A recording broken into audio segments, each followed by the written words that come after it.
Assalamualaikum. La ilaha illallah. Muhammad Rasulullah. Allah berkuasa. Makhluk langsung tak berkuasa. Mai makan ikan meh.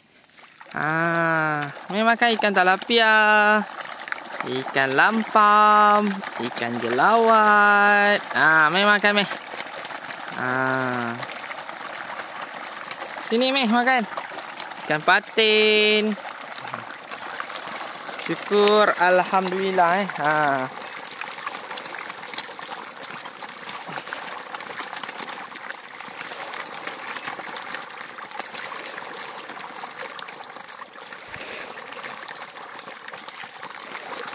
So kalau korang boleh lihat, ikan kita berebut makan kan. Nampak? Kita bagi makan je dia berebut. Tu tandanya ikan kita sihat Ikan kita sihat, dia berdaya saing untuk makan.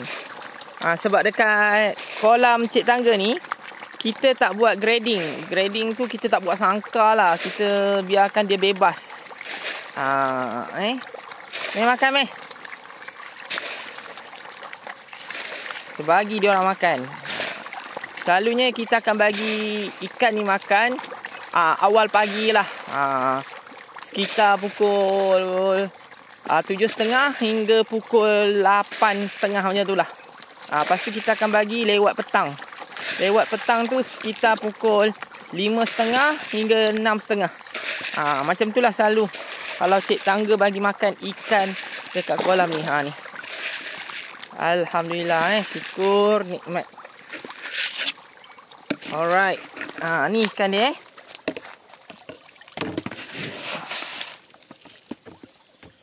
Kalau korang nak lihat, ni. Kita pakai 100% pellet Ini pellet TP 1L. Sebab ikan kita saiz dah besar.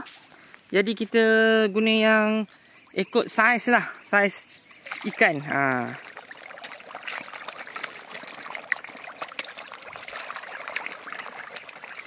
Alhamdulillah, syukur nikmat Kita baling belakang-belakang sikit. Mana tahu yang belakang-belakang tu tak sempat nak datang depan, dia boleh datang kat sini makan.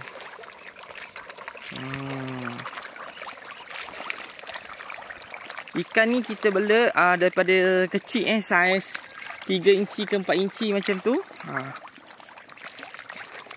Alhamdulillah ikan kita ni dah besar lah.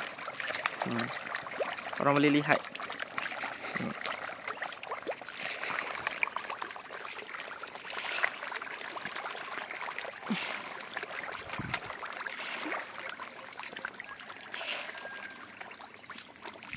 Okay korang, so itu sajalah perkongsian Cik Tangga mengenai ikan tilapia di kolam Encik Tangga. Okay, nanti ikan ni dah besar, kita tuai, kita akan buat lagi lah video the next supaya korang dapat melihat. Tapi dekat sini Cik Tangga berlaku kesilapan. Sebab kita campurkan ikan.